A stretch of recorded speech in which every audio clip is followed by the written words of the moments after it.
you are in the world, I'm really happy you're here with us today. That sounded very cozy, Mia. I feel like I should have a blanket and a cup of tea right now. Honestly, same. Maybe we should record in pajamas one day. That would be the most honest, everyday English podcast ever. Exactly. Real life, real conversation, real pajamas.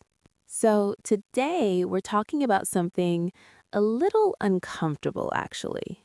Yeah, a word people love and hate at the same time. Consistency. Ah, yes, being consistent, showing up again and again and again, even when you really don't feel like it. Or when Netflix looks much more attractive than your English notebook. Or your textbook, or your I will change my life this year journal. That one especially. And the title is a little strong. Force yourself to be consistent. Yeah, it sounds a bit intense. It does. But we're not here to shout at anyone. No, we're here to talk about what it really means to stick to it in a human way, not in a robot way. Exactly. And if you enjoy natural English conversations like this, don't forget to subscribe. It really helps us keep creating for you. Nice smooth CTA there.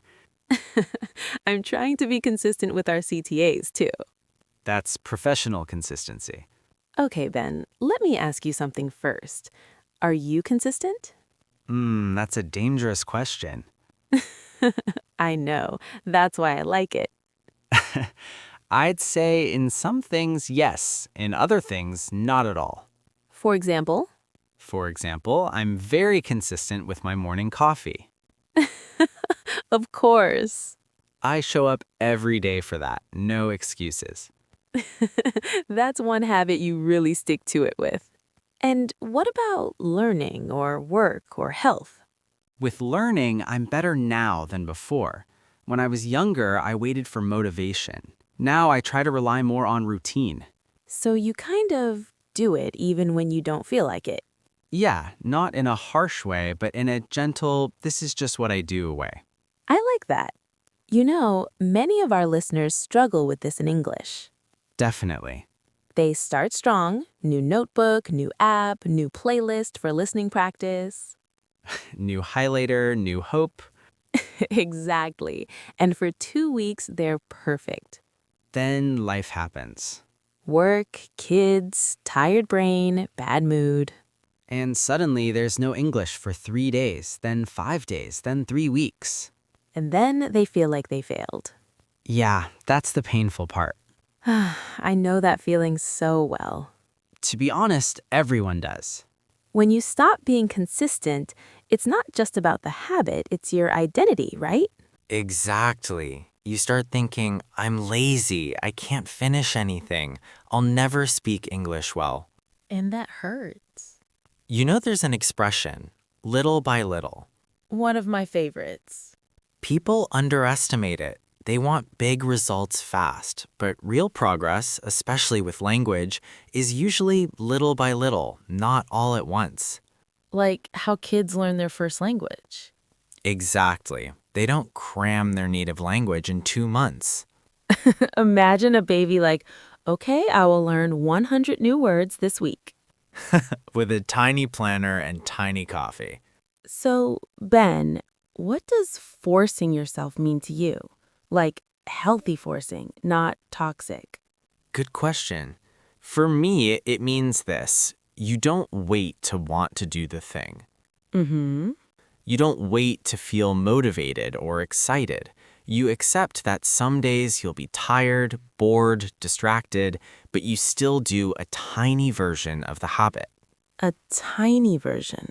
Yeah, instead of 1 hour of English, you do 5 minutes. Instead of 10 pages, you do 1 paragraph. So you don't break the chain. Exactly. You build a habit of showing up, not a habit of being perfect. I love that. Forcing yourself in this way is not about shouting at yourself. It's about giving your future self a gift. Oh, that's beautiful.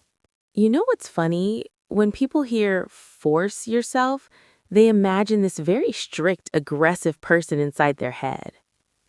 like a military sergeant. Do your English now. Give me 50 grammar exercises. Poor students.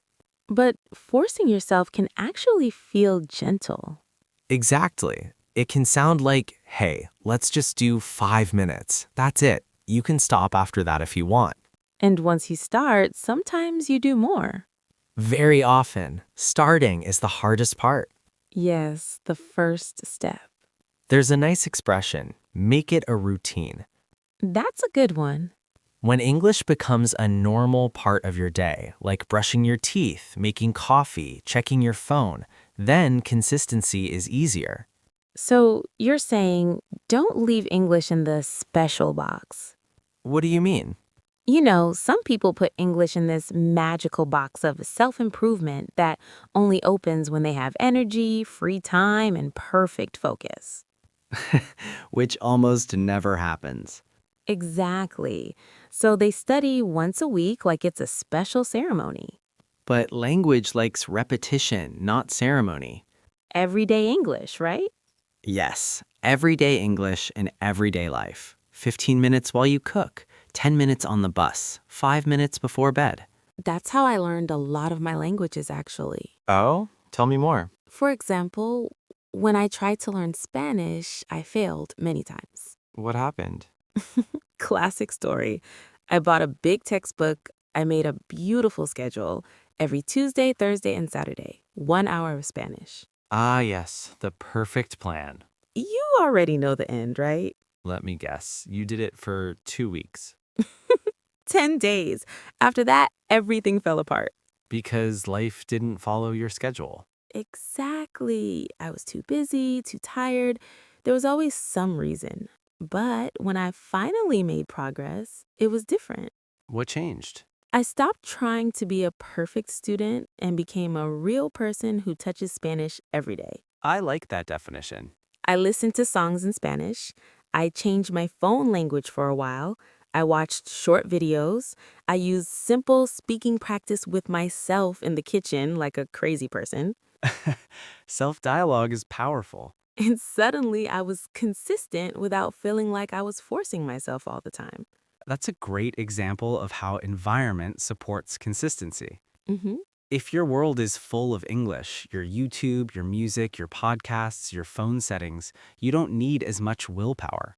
Willpower is heavy. Exactly. But environment is light. It pushes you naturally. Okay, but let's talk honestly. There are days when even environment doesn't help. True. Days when you're tired, sad, stressed, and you just want to scroll social media. Yeah.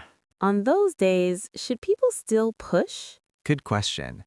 I think there are two types of no inside us. Two types. One is the I don't wanna from laziness or resistance. The other is a real I'm exhausted, I need rest. Yes. Real exhaustion, forcing yourself too much, is not helpful. Your brain won't learn well anyway. So it's okay to rest. Yes, real rest, not guilty scrolling. And if it's the first type, Then a little self-push is healthy. a friendly kick. A soft kick. Like, come on, future you will be happy if you do 5 minutes. Exactly. You know what I realized? Consistency is not only about time, it's also about trust. Trust? Now, When you keep your promises to yourself, even small ones, you start to trust yourself more. that's very true. And when you break promises again and again, it hurts that trust. Yeah, you start thinking, I can't rely on myself. So, forcing yourself to be consistent in a kind way is also about rebuilding that trust. Exactly. It's not, I must be perfect. It's, I want to be someone I can depend on. That's a beautiful way to see it. Let's also be practical for a moment. Ah, here comes the structure. You know me. Then the 3 steps guy. Okay, I'll accept that. For our listeners, here's a simple way to start being more consistent with English without going crazy. Okay, I love simple. Step 1. Choose one tiny daily action. Not 4, not 10, 1. One daily action. It could be listening to 5 minutes of this podcast. It could be reading 3 sentences. It could be writing a short message. Or doing a little speaking practice in front of the mirror. Yes, something small and realistic. Step 2, connect it to something you already do every day. Oh, like habit stacking. Exactly. For example, you always drink coffee in the morning. So when I drink my coffee, I listen to 5 minutes of English. Everyday English with everyday coffee. Perfect combination. And it becomes automatic. Step 3, protect the chain. What do you mean? Imagine you have a calendar. Each day you complete your tiny action, you mark it with a cross. After a week, you see a line of crosses. That feels good. Your job is simple. Don't break the chain. Ah, yes. It's okay if you do only 2 minutes. It's okay if it's messy. The important thing is to touch English that day. That's beautiful because it focuses on identity again, I'm someone who shows up. even if it's small. Exactly. You know what I love about this? It also helps with speaking practice. How? Many learners wait for a perfect opportunity to speak, a native speaker, a lesson, a trip. And those moments don't come every day. But they can still train their mouth every day, even alone. Shadowing, repeating phrases, talking to themselves. Yes, walking around the house, whispering in English. I do that all the time. That explains a lot. Hey! But seriously, that's daily speaking practice, even if it's just 5 minutes of real conversation with yourself. And that's how confidence grows. Then, do you think consistency is harder now because of our phones? I think our phones make it both harder and easier. How? Harder because there are a million distractions, notifications, messages, videos, games. Your attention is always under attack. Yeah, you open your phone to listen to a podcast, and somehow you're on a cat video 20 minutes later. Very realistic example. It happens. But phones also make consistency easier if you design them well. Design them? I mean, choose what's on your home screen. Choose what's easy to open. Oh, If your English app or your podcast app or our channel is on the first screen one tap away, you'll use it more. If it's hidden in a folder on page 3, you'll forget it. so we can force ourselves by making the good thing the easy thing. Exactly. That feels so much kinder than shouting, "Be consistent" at yourself. Yeah, it's more like let me help myself be consistent. I love that. You know, Ben, sometimes people think consistency means working hard every single day with the same level of energy. Yeah, and that's just not realistic. Not at all. Some days you feel strong, some days you feel tired, and some days you feel like your brain is made of warm mashed potatoes. That is a very accurate description of my Mondays. Same. But consistency isn't about intensity, it's about returning. Returning. I love that. Returning to your English practice again and again, even after a bad day, even after a bad week, even after a bad month. Even after giving up for a little while. Yes, get back on track. That expression is incredibly powerful. And it's so human. You know, I once disappeared from my own fitness routine for, I think, 2 months. Only 2? Impressive. Okay, maybe 3. Now that sounds more realistic. And when I finally went back, I was embarrassed. I felt like everyone would look at me and think, oh wow, she gave up and now she's back. But nobody cared, right? Exactly. No one even noticed. People were just doing their own thing. That's such an important lesson for English learners, too. Yes, people are not judging you as much as you think. Most people are too busy managing their own inconsistency. True. So, if you need to take a break from English, that's normal. What matters is that you come back. Better late than never, right? Exactly. Sometimes learners think they must start from the beginning every time they stop for a while. Not at all. Really? Learning a language is not like cleaning your room. You don't lose everything when you don't touch it for a few days or weeks. So their progress is still there? Yes, it's waiting. A little dusty maybe, but still there. I love the idea of dusty English. It's better than lost English. So, what's the emotional part of consistency, in your opinion? For me, it's about identity. Identity? Yeah, you start by saying, I want to learn English. Mm-hmm. But when you're consistent, even in small ways, you slowly start to think, I'm someone who learns English. Oh, that shift is powerful. And identity is stronger than motivation. Yes, because motivation comes and goes, but identity stays. Okay, wait. Can I confess something embarrassing? Please, Joe, confessions are my favorite part of this show. So, when I try to build a new habit, I always imagine a very dramatic movie scene. Dramatic how? Like I'm walking in slow motion, music is playing, and I'm saying something inspirational, like, this time it's personal. You watch too many movies, Mia. I know, but it actually helps me. It makes the habit feel fun. Hey, whatever works. If dramatic slow motion makes you consistent, go for it. Listeners, if dramatic movie habits help you too, please tell us in the comments. Yes, I want to know if anyone else does epic slow motion habit building.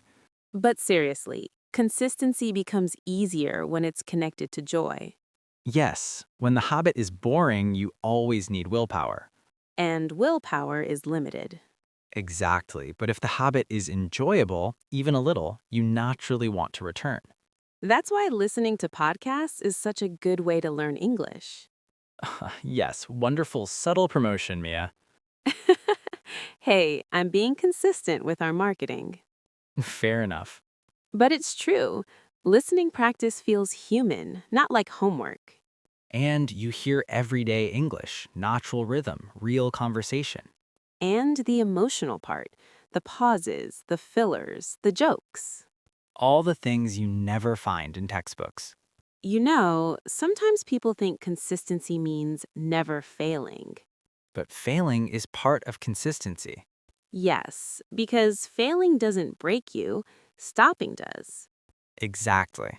I really want our listeners to know that small steps matter. They matter a lot. Step by step, you build something real. And you don't need to feel motivated every time. Motivation is a bonus, not a requirement. I love that. There's another expression I like. Show up anyway. Mm, Even if you're tired, even if you're grumpy, even if you only have 2 minutes. just show up. Yes, that builds the habit, that builds the identity. It's kind of emotional, isn't it? Very. Because being consistent isn't really about English or exercise or routines. It's about becoming someone you trust. Yes, exactly that. And speaking of emotional, I think we're entering the final part of today's episode. Oh, the deep life message section. Yes, the one where we get reflective and the music gets softer in people's minds. All right, let's go there. For anyone listening right now, if you've struggled with consistency, you're not alone. Everyone struggles with it, truly. What matters is that you try again. A tiny step today is better than a perfect plan tomorrow. And you don't need huge discipline to start. You just need to show up for yourself, even a little. What about you? Tell us in the comments. We'd love to hear your thoughts. Yes, what helps you stay consistent? What gets in the way? Tell us your story. Okay, let's wrap up before Ben becomes too philosophical. Too late, Mia. True. Sti- Thanks for spending time with us. Keep learning, keep smiling. Take care, everyone. See you soon.